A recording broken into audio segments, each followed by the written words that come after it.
so please take it away. All right. Thank you, Eric. My name is Terry. I'm an alcoholic. Recording in progress. Honor and privilege to be here. Hope you guys brought your big books to class. I want to read a paragraph. It's on page 130 of the Big Book of Alcoholics Anonymous. It says, those of us who spent much time in the world of spiritual make-believe have eventually seen the childlessness of it. This dream world has been replaced by a great sense of purpose, accompanied by a growing consciousness of the power of God in our lives. We have came to believe, God would like us to keep our heads in the clouds with God, but that our feet ought to be firmly planted on earth. That is where our fellow travelers are, and that is where our work must be done. These are the realities for us. We have found nothing incompatible between a powerful spiritual experience and a life of sane and happy usefulness. And again, my name is Terry. I'm an alcoholic. It's an honor and privilege to be here. I have a sobriety date. Sobriety date is June 1st, 2019, and a miracle happened on that day where the gift of desperation screamed louder than the craving that was beyond my mental control. I didn't quit drinking. I was separated from drinking. I have a home group. Home group's outright mental defectives. Yeah, we cuckoo. We meet Saturdays at 3 p.m. Eastern, so 2 p.m. your time. It's a speaker meeting. Got Ali H. from Toronto coming this Saturday. Wonderful messenger of hope. Highly recommend. I'll put the digits in the chat afterwards. I have a sponsor. I also sponsor other men. And today I have a beautiful relationship with God. And it's an honor and privilege to be here. You know, I get an opportunity to tell my story, and I've been winding it down because I've been living in this world of spiritual make-believe for a long time. You know, a lot of us get drunk off spirituality. You know, I went to extremes in the beginning of recovery. It actually says in the family afterwards, it says we go to two extremes. Either we rush our head into business and try and make some money, or we're all talking about God, God, God, God, God, right? That's a rule, and I've done both. Yet again, these are all just it's a growing up process.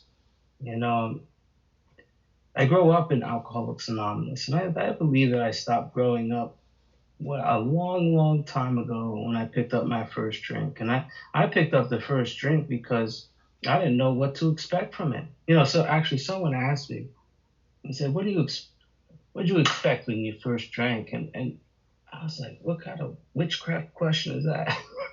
Like, what are they talking about, right?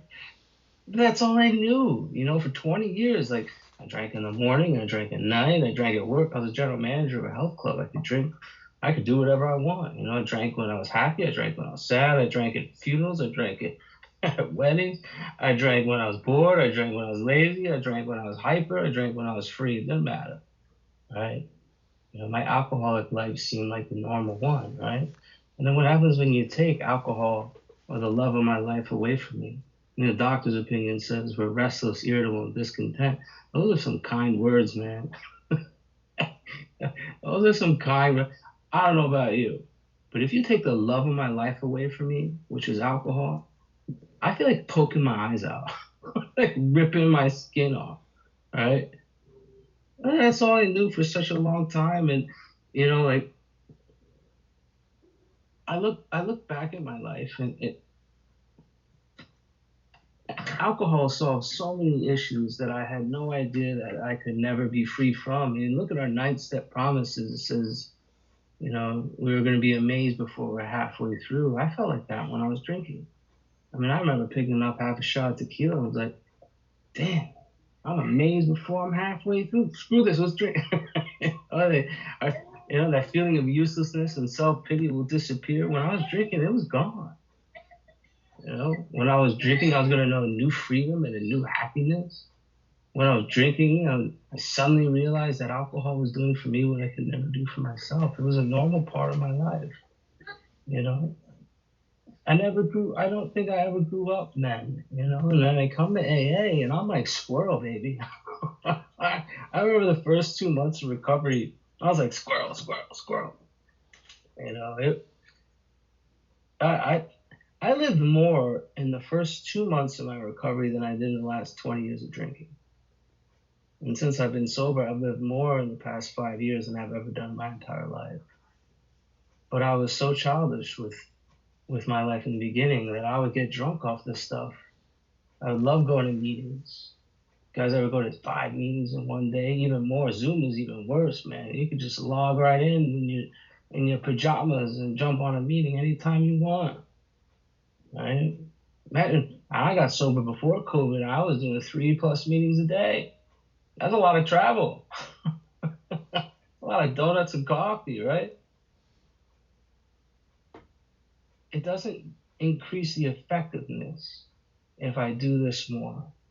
I just read from the family afterwards, which is part of our 12 step, which is the third part, which is to demonstrate these principles, which are steps in all our affairs. There's 75 pages dedicated to step 12, right? Pages 89 to page 164. Read them, study them, make them a way of life. These pages are not lost chapters. There's some very powerful, powerful pages in there. And there's instructions that give me a design for living that works, not just at NAA, but at home, at work, everybody, and in all my affairs with every one of God's children. You know, I've tried to be a living demonstration of the words that are in this book, and I try to practice these principles in all my affairs, and my life increasingly becomes indescribably wonderful. I'll tell you what happens when I don't do that. If I stop demonstrating these steps at home, I'm not going to have a home. Anyone been resentful of your significant other day in and day out? Butting heads, disturbed at home? Drunk or sober, don't matter. I did. What happens if I'm not demonstrating these principles at work? I got fired. I got fired from my boss because I called him a clown. And by the way, he is a clown. He's a clown. I made amends to him and he hired me back. But why was I always disturbed and upset at work all the time? It was because I was disturbable. It was because I was upsettable. It was because I was offendable. There was something wrong with my belief systems and my attitudes and my emotions and my old ideas that concerned to work. I was not demonstrating the words that are in the chapter to employers at work. What about in all my affairs? Well, if I'm not demonstrating these principles in all my affairs, I'm going to step on your toes. Because I'm going to be walking around asleep, dreaming I'm awake. My spirit's asleep. I'm going to step on Eric's toes. He's going to retaliate. And I'm going to get angry. And I'm going to say, how dare you, Eric? Back up, bro. And then I'm going to go into self-pity and bury myself in quicksand. And I'll think, drink solution, drink answer. I grew up in Alcoholics Anonymous. I continue to grow. I don't stop.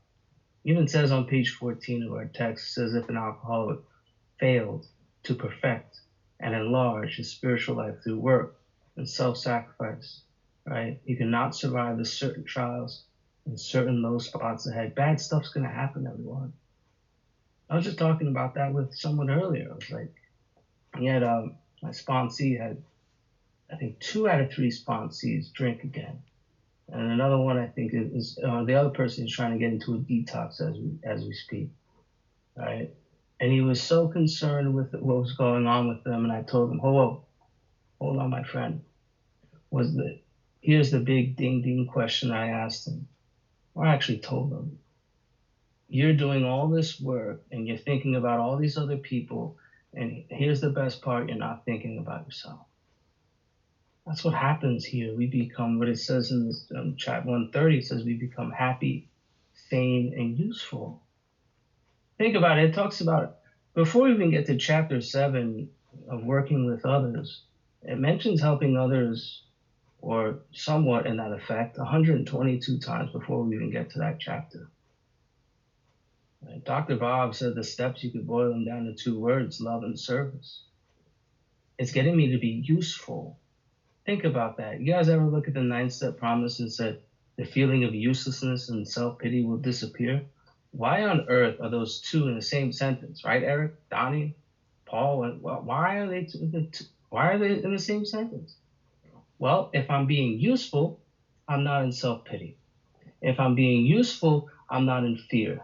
If I'm being useful, I'm not in resentment. If I'm being useful, I'm not being self seeking. If I'm being useful, I'm not being impatient. I can go on and on and on, right? Working with others is probably the bright spot in my life. In the beginning of recovery, I was really childish with this. I would try to force people to work with me. Like, you're reading this book with me now. Right? I kept saying nothing will so much ensure immunity from drinking than intensive work with other alcoholics. That was that crap that I was telling myself. It does give you immunity, right? But it doesn't help you with the living problem. I'll tell you that. I need a power by which I can live, right? And I was forcing people to work with me. And that chapter 7, working with others, is such a beautiful chapter. And what I try to do, and yet again, I don't worship the book. Like, the book is fantastic. It's just a theory. I have to live the actual words that are in this book and be an action demonstration of the words in this book. It doesn't mean jack unless I do something with what it says, right? And what it says in chapter 7 is I made a lot of mistakes in recovery. And mistakes are just invitations to lessons learned.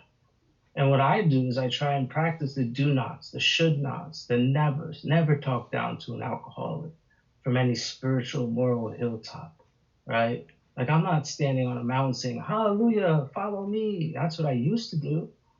You're looking at someone who is in spiritual make-believe saying, I know what to do. I had a powerful spiritual experience. You want what I had? Do what I do. Or if you don't, I'm going to be angry at you. I'm going to cut you off. You're done. All mistakes. Say, I didn't know that I was making these mistakes, but I was growing up during this process, right? Never moralize or never criticize. Try practicing the do nots, the should nots, and the nevers. And check this out. If you do practice that with the people you work with, you start to demonstrate that with every one of God's kids. Pretty cool stuff. Let's go back to my story for a bit. About 4 years prior to me stopping, I had this utter inability to leave alcohol alone. I developed what was called a phenomenon of craving. The doctor opinion talks about it as an allergy. The 1930s definition of allergy meant an abnormal reaction to food, beverage, or substance. Long story short, it just means when I drink, I get thirstier. I want more, right? The drink takes a drink, the drink takes a drink, and the drink takes me, right? I remember I took a drink 7 hours prior to a wedding, right, Stephen? 7 hours prior to a wedding, I ended up in a different state. What happened with that? Anyone get accidentally drunk all of that? I did. I went out for a drink at lunch, and then I'm in Atlantic City, and I live in New York. It's a 2.5 hour drive. What am I doing? Right? And I learned that I was physically and medically powerless over alcohol through the doctor's opinion. First of all, the first step of getting out of jail is knowing that you're in jail in the first place. I remember I was reading with a guy, and I was telling him about the allergy, and all of a sudden he goes to me, and I get a call back from him, and he's like, "Hey Terry, just want to let you know I'm on day 2. I forgot what day it was, 3 or 4, something like that. I think he just got a detox, so 4 or 5." And he was like, "Hey man, I just want to let you know I just got a detox, and I went to that bar to try some controlled drinking, and I wanted to prove that you were wrong." That's what he said. I was like, "All right." And I'm like, "What happened then? Tell me what happened, right?" And he's like, "Well, I had that first drink," and I was like, "That son of a b Terry doesn't know what the hell he's talking about." Nothing's happening to me. I don't feel the big bad wolf coming out right now, right? And then he took another, and then he took another, and then he took another, and I forgot how many he said. And he's like, "God damn it, dang it, that son of a b Terry was right." When I drank, I got thirstier. I wanted more, right? This distinguished us as a distinct entity, right, Summer? Hey, Summer. We just did a big book talk last week. And we're just reading the doctor's opinion again. A distinct entity, which is called a real alcoholic, right? I'm not different from other people. I'm different from other drinkers. I'm different from the moderate drinker, right? These guys can take half a shot, walk away. Like, what are you doing, man? Give me that shot. I'm different from the hard drinker, right? Sufficiently strong reason, ill health, falling in love. These guys could stop or moderate it, right? But with me, I had a doctor point blank tell me, Terry, you're gonna die if you ever drink again. Shit, I had open heart surgery because of alcohol and using the white witch. Going back and forth, back and forth. All right, I had 5 bypass open heart surgery. You think that would scare your butt to never do this stuff ever again? Never drink again? Yeah. I took a drink 2 months afterwards. Right? But all that stuff is academic. 1930s definition of academic means important to know.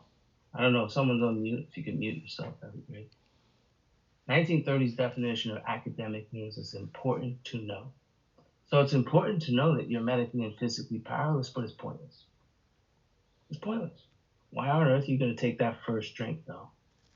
I remember, so after open heart surgery, I stayed sober because of fear. I throw this out there. Fear is an unreliable higher power. It's a false God. I throw this out there as well. Success is an unreliable higher power. People are unreliable higher power. The meetings are unreliable higher power. Your response is an unreliable higher power. Self-knowledge is also an unreliable higher power. Me knowing the 1930s definitions is not going to keep me sober. Me studying Dr. Bob and the good old timers, reading it 6 times, is not going to keep me sober. Me studying the AA traditions and the concepts in AA Comes Age is not going to keep me sober. Right? Self-knowledge won't help me in those strange mental blank spots. Right? Bill called it time out of mind, the insanity before the first drink. I remember I was cleaning out my car, and I had surgery in January, so it was like March, right?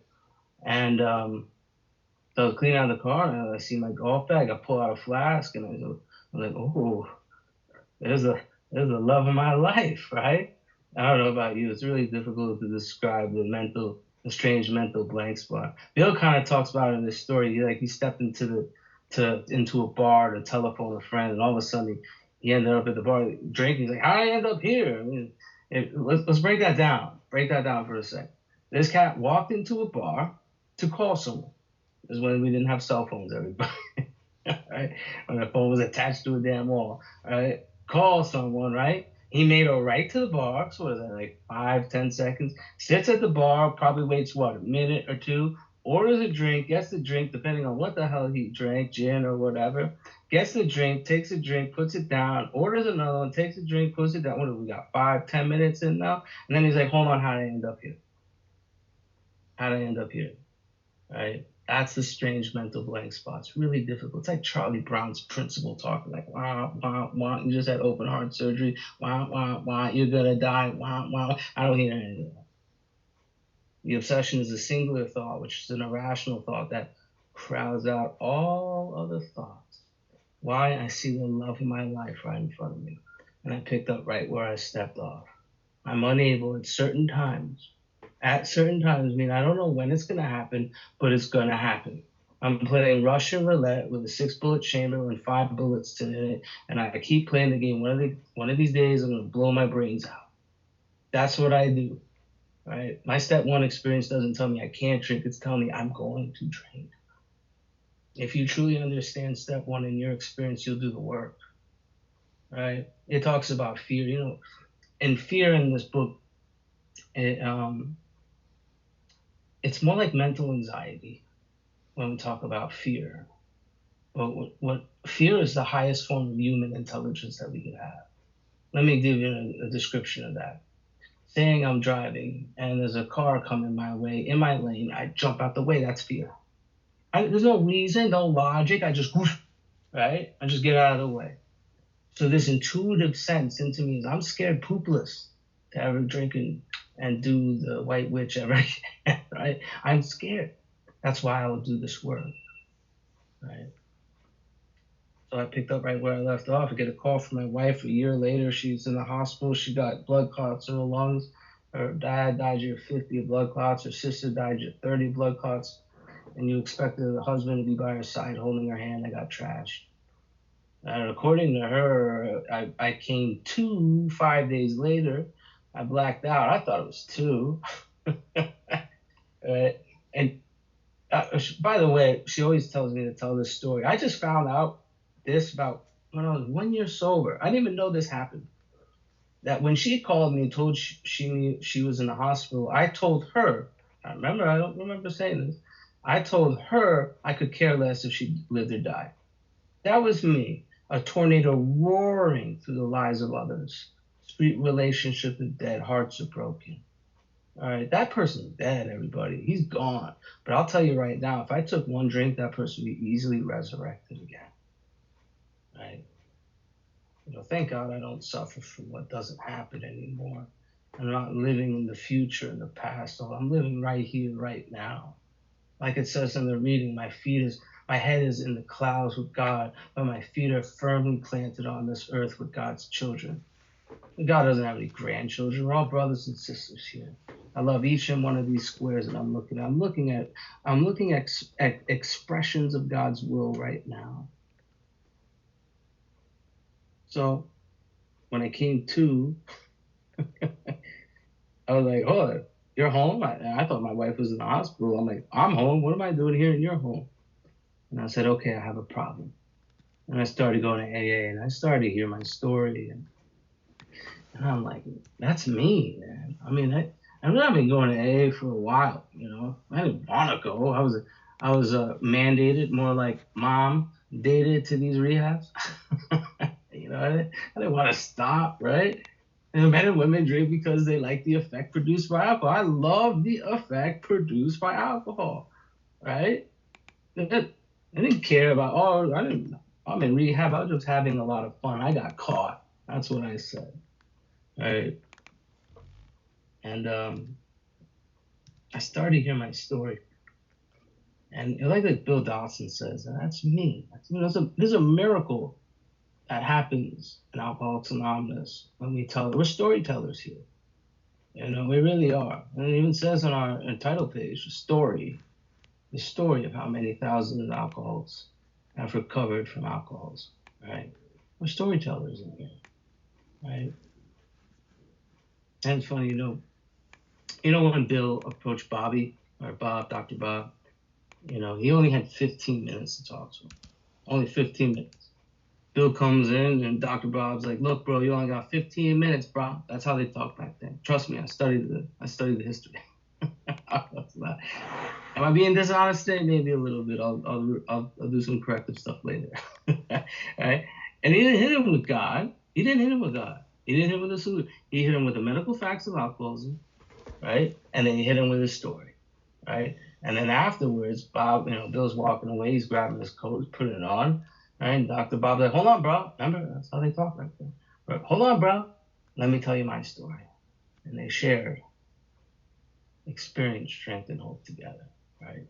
We're storytellers here. If you really break this program, everything, the program, Zoom meetings, in-person meetings, the big book, the 12 and 12, AA comes of age, the traditions, the concept, you all put it in a blender, you shake it up, and you pour it into a drink. It's just one alcoholic talking to another alcoholic, right?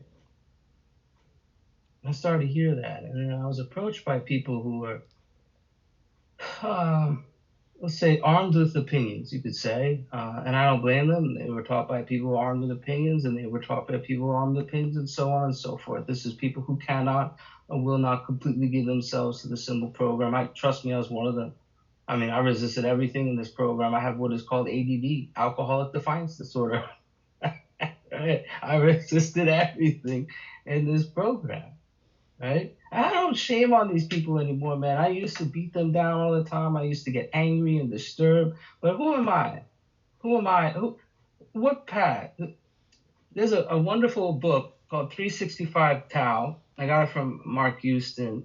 My sponsor was Mark Houston's sponsee, and it's a daily meditation book. And it talks about, I don't have it with me, but it talks about donkeys, and each one of us has a donkey, and we're all trying to get to the summit. There could be an AA donkey, an NA donkey, a 12 and 12 donkey. There could be a big book donkey. There could be an agnostic donkey. There could be an atheist donkey, right? And we're all taking our different paths, no matter if your path is crappy and I don't agree with it, whatever.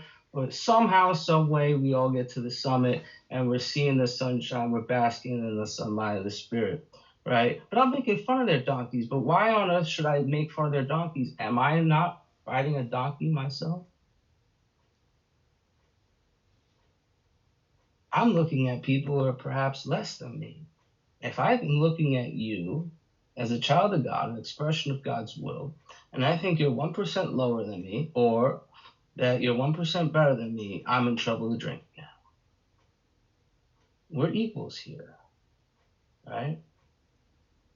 So I don't diss on these people, man. Look, I'll tell you one thing. I mean, we're all right now. We're not drinking. Last time I checked, they don't serve alcohol at meetings, right? you know, someone's staying sober for an hour. I mean, this is the most successful treatment for alcoholism in the last 5,000 years. There was earlier movements like the Washingtonians, right? The Washingtonians. Let me, if none of you guys understand or know about a little about the history. Oh my God, we're going into history right now.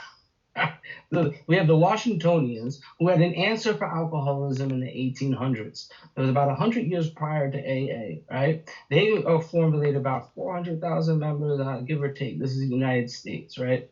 And the thing with the Washingtonians, they allowed everyone in, they didn't have singleness of purpose, and they fought on outside issues. What did they fight on? Take a wild guess. 1800, mid 1800. They fought on slavery. Half of them were for it, half of them were against it. They fought. In 8 years, they dissipated and gone. They had a similar answer to alcoholism. That's why we have the traditions in place. And if you guys don't like the traditions, trust me, I didn't like them either.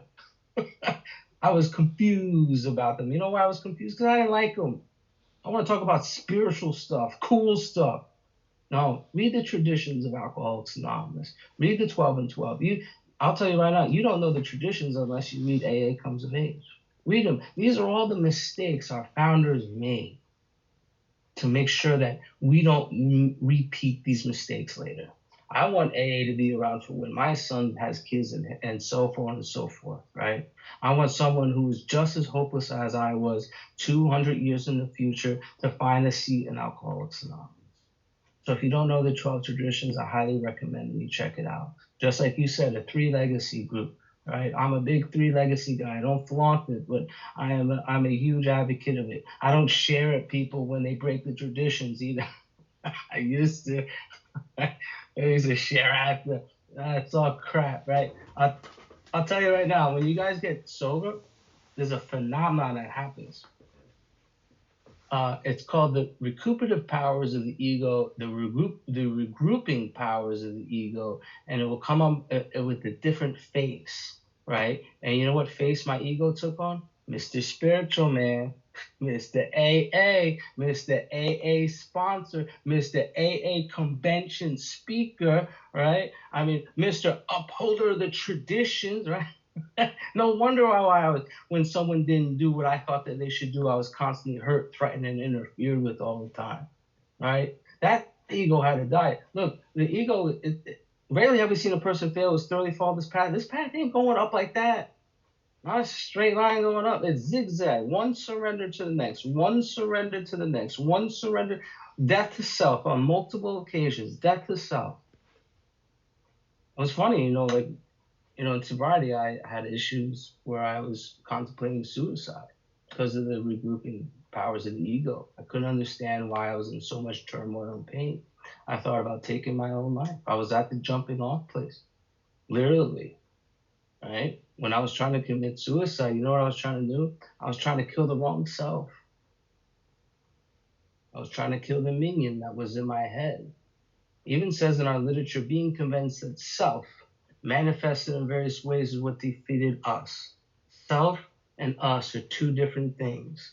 Self is the narrative in our head, the minion in our head, the story that's in my head, the chatter that's in my head, right? You ever go take a shower and all of a sudden you get 15 people in there, but it's only you, and it's just minions talking to you. Where are you going today? What's going on? Work. Sponsee's not doing this, that, stupid crap, right? Right? That narrative in our head, right? And then there's us. I'll describe us. I have a 2.5-year-old kid, He's not thinking the drive for success is on. I have arrived. How dark it is before the dawn. Cursing myself for being a weakling in the mirror. Hell no. Hell no. He has a constant connection with a power greater than himself. He's living from moment to moment to moment to moment basis. Right here, right now. And that's what we're doing, everyone. We're going back home. We're going back to that state of harmony. That's what the steps are. They get me back to harmony. What's happening is my mind will take me off. Zigzag, zigzag, zigzag, zigzag, death to self. And if someone is in here doing, in part of AA or whatever fellowship you are, let me give you the true definition of insanity: being part of a 12-step fellowship and not doing the 12 steps. I told you defiance was my disorder for a long time. I defied everything because of the meaning, the chatter, the narrative that's in my head. It's scary. It's scary. It's all self-manufactured. It's all the mind. And what happens, I identify myself with my thinking, and I think it's reality. And because that I have an agnostic temperament, I mean, I believe there's a God, hallelujah, but it won't work for me, so this is what I'm going to go do, and I'm going to go play God. I'm going to arrange the lights, the ballet, the scenery. I'm going to have a script for everybody in my life, but I don't send them the script. And when they go off script, I get pissy and I get angry. And I go become demanding and I become gracious to try and get what I want. And what's happening, I'm just stepping on everyone's toes. Feeling attacked, right, Lee? I feel attacked. I'm a blamer. I blame you. I blame you. You're the problem. And self-will can't destroy self-will. A sick mind can't heal a sick mind. I need God's help. I need a powerful spiritual experience. I'll tell you a powerful spiritual experience that happened when I was making my amends. So I went to treatment in Minnesota, and I came back to New York, and what's it called? I met up with my former sponsor, and he told me, "You're not ready to do amends. You need to forgive yourself." I don't know. Last time it doesn't say that in my big book. Right? I get forgiveness when I make amends and I repair the damage that's done in the past. It says in our 9th step, it says we have a long period of reconstruction of head. What does that mean? It doesn't say living amends. It means there's been a lot of destruction in my life. I've been a tornado roaring through the lives of other people. I have a long period of reconstruction ahead. And I only made 2 amends, and I was like, oh, I'm good. Woo! It's simple. Anyone could do this, but it's not easy. I told you why it's not easy. The mind, my thinking, the narrative, and the story that's in my head. A price has to be paid. That meant the destruction of self-centeredness. 1930's definition of destruction means to take apart piece by piece by piece. So I need to take apart piece by piece by piece self-centeredness with action and with God's aid. And we fall into a trap, guys. I fell into it. I thought God kept me sober. God kept me sober. God kept me sober. If God kept me sober, the big would be 1 page or 4 words. God kept me sober. Or is that 3 words? Whatever. No. It says what we really have. Emphasis on the word really. What we really have is a daily reprieve. Everybody shouts this line every single day, but they don't know the damn definition of reprieve. Reprieve means a delayed execution and a delayed judgment, meaning I'm sitting on death row. Step 1 experience. I'm going to drink no matter what. It's going down, and I'm delaying that execution date. I have a daily reprieve contingent upon the maintenance of. That should be a song. Maintenance of my spiritual condition. That means we got work to do. Work. And when you do this work, David, you catch the grace of God. This is the grace group, right? We catch the grace of God. Guys, today, I'm not sober. I don't do the steps to stay sober today. I do the steps because I'm sober today. All right? I'm sober because of grace today. The most important fact in my life is that God has entered into my heart and lives in a way which is indeed miraculous. And today I'm all about a conscious companionship with that Creator. For a long time, I was walking around asleep. Perhaps I've always had a relationship with God. I was just never aware of it. It's my job to wake up the dead here. Wake up. Step 12 says, having had a spiritual awakening. What does that mean? That means I've been asleep. Wake up. Join us on this broad highway. Man, it is so much fun. And God doesn't make too hard terms of those who seek Him. We say it all the time. God could and would if He were sought. What the hell does that mean? I seek this power when I do the steps. My consciousness came to me while I did it. And when I balked on step 9, I'll tell you a story. I went to a detox with these big book guys. Big book guys. Big book guys, everybody. I'm a big book guy. And these guys, we go to a detox, and they're all drug addicts there. I was like, oh, I'm a drug addict. I'll tell my story, right? So thought it was applicable. There was only 5 people there, and then afterwards we go to this diner, which I love. They got great steak there, by the way. Right? And I'm sitting there across from this guy, and he leans over. Check this out, Stacy. He leans over. He's like, Terry, I'm concerned you're not a real alcoholic. That's what he said to me. And I was like, what are you talking about, man? Like, the allergy when I drink, I get thirsty. Bill's story, he literally plagiarized that from me. Right? Right? Bedevilments 52, 151, The Four Hideous Horsemen. Yeah, this book is me. It's a book of mirrors. This is my life. What are you talking about? And Ryan, check this out. And this is what I said, Ryan. Afterwards, I left him. I was angry, of course. I said, maybe he's right. I said, maybe he's right. Don't let anyone read your big book for you, everyone. This is a book of mirrors. This is a self-diagnosis process. If someone tells you that you're an alcoholic or you're not an alcoholic, tell them to call me and I'll tell them to go after themselves. This is a self-diagnosis process. Straight up. What happened? I was writing a 5th step. In our 5th step, it says, I forgot what the exact word. It says the drink problem will disappear, right? Which is one of my favorite questions to ask after a 5th step when we read the promises. I'm going to ask them, do you think about drinking? Every single person who I know who's thoroughly put every ounce of effort into doing their whatever steps 1 through 5 have said to me no. And I had the drink problem take away from me. The obsession went away. I literally had liquor in my home in this other room over here, and I couldn't even walk by it. I could taste tequila on my mouth. At 9 months of sobriety, I literally had alcohol whispering in my ear. I literally was dreaming about it. Whoever dreamt about alcohol? I got 2 hands up now. Right? I hope I'm in the right room here, right? I started dreaming about it again. 3 weeks. Every day of every hour, and I would say every 15 minutes. Maureen, you know what I said to myself? This is what I said to myself. Page 30 of your big book. I know it. I just want to read it. Bottom of page 30. This is what I kept saying to myself.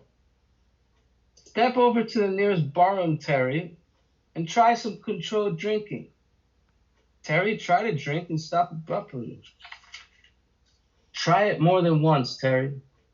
It will not take you long to decide if you're honest with yourself about it. I kept saying it over and over and over. Step over the nearest bar. Try some controlled drinking. Go, go, go, go. I was literally out of traffic, like looking to make a left to go to a meeting or make a right to go to the bar. That's where I was. And I'm like, remember my step 1 experience, right? Right? I was willing to do whatever it takes for victory over alcohol. You guys remember your sponsor asking you, are you done drinking for good and you want to go to any extreme to do so? Yeah, remember that? I forgot. That's a long time ago. I forgot about that question. I remember sitting in my car and I called my sponsor and I'm like, yo, bro, I'm thinking about drinking. And he's like, did you make your amends? I was like, what are you, like Baby Yoda over there? How do you know I'm not making my amends? Right? And he's like, maybe Terry, you need to make your amends. And I'm like, damn it. I don't like doing this step work stuff. The minion in my head. It says 9 out of 10 times the unexpected happens. Meaning I'm thinking about the outcome. That's me playing God in my mind. I'm thinking about what's going to happen, and I have tremendous fear. God didn't create the spirit of fear. I did. It's all self-manufactured. That's why it says fear of economic insecurity will leave us in the 9 step promises. It's all my mind telling me this. And I remember I had to call my friend, and he was an enemy in my mind. And all I thought, this is what I thought. This is what was going through my head while I'm sitting in my car. What is he going to say to me? How am I going to respond? How I'm going to drive to Connecticut and beat him up if he says something wrong to me, blah, blah, blah. And then we give him all these, what did it say? Our 5th step promise, our 5th step instruction says, do we make mortar without sand? And what the hell does that mean? It means, am I using the prayers as a way of life? And they've given us all these tools to make these amends prior, and they give us 10 and 11 to drive our step 9 amends as well. And I start using the fear prayer, the sick man prayer, all that stuff. And I'm reminding myself I'm willing to go any lengths for victory over alcohol. I am telling myself that I'll do whatever it takes for a spiritual experience. I'm saying it over and over and over again. And I accidentally call him. I'm like, damn it. And he picks up the phone, and my friend says, "Hey, Terry, where you been? I miss you and I love you." I didn't think that was going to happen. I'm not in charge of the outcome, everyone. I'm in charge of the effort. I'm in charge of the effort. You could lead a horse to water, but you can't make him drink it, right? I'm in charge of the effort. I had no idea he was going to say that. Right then and there, everyone, I was rocketed right into the 4th dimension of existence. I couldn't even dream. I found out the 2 most important dates of my life. It's not my sobriety date. My sobriety date just measures how much time I have. I know people who have 20, 30 years who have crappy, no quality sobriety. I've had quality sobriety since then. I found out the 2 most important dates. It was the day I was born and the day I found out why. And the day I found out why is I fit myself to be of maximum service to God and the people around me. Yeah, let's rock and roll with these amends now. This is where the juice is at. I'm helping a couple people right now with their amends. They're both in sober houses, under 60 days, which is not unheard of. I mean, I don't recommend going through the steps really fast because the spiritual experience has an expiration date. I I made a mistake in the beginning. All right, I talked about that earlier. I used to take people through the steps so quickly, so quickly. Let's get you to a spiritual experience. Let's go. On to the next one, on to the next one, on to the next one. Man, I was hurting people more than I was helping people. I'm supposed to be walking hand in hand and shoulder to shoulder with these people. Man, it's like, look, I got my kid's crib right here, right? Say he's taking a nap, right? And then I wake him up, right? And then I say bye bye, and I walk out the door. That's what I was doing to these people, right? I'm not helping these people grow up just like I needed help growing up.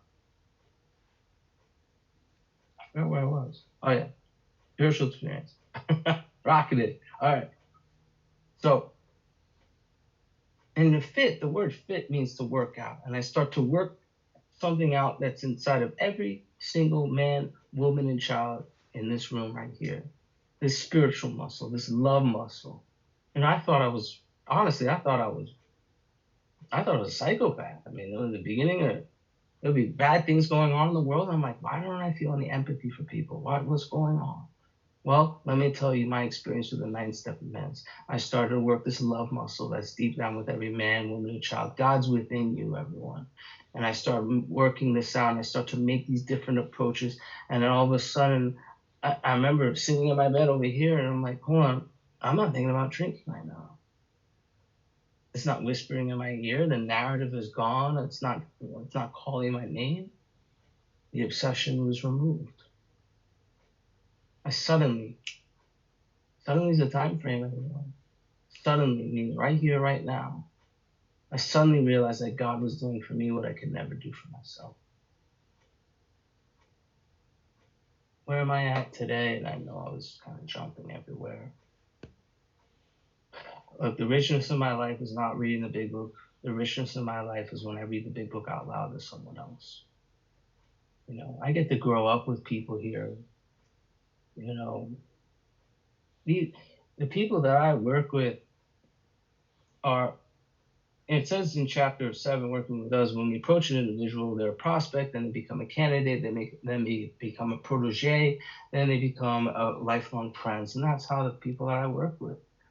We're lifelong friends. These people become my sponsor, right? And then God is just dancing between the raindrops when I talk to these people, right? It's not a duet; it's a trio. Me, that other person, and God. We're both doing the work, and God is working on both of us at the same time. I'm growing in the image and likeness of my Creator on a day-to-day basis. God has changed me, right? I'm not even the same person I was yesterday. I'm not even the same person I was 5 years ago. I'm constantly trying to aim. I'm trying to go somewhere. And today, my image for today that I try to do today, keep saying today, today. I try to be useful. Today, I spent most of the time with my son giggling and happy and tickling the crap out of him. And you can learn a lot from a kid. They help me grow up when I look at them. They teach me what it is about life.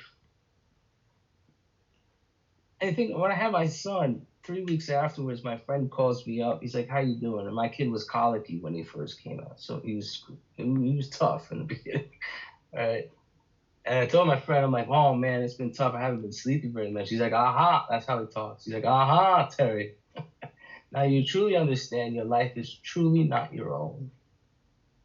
That's my experience today. It's not about Terry.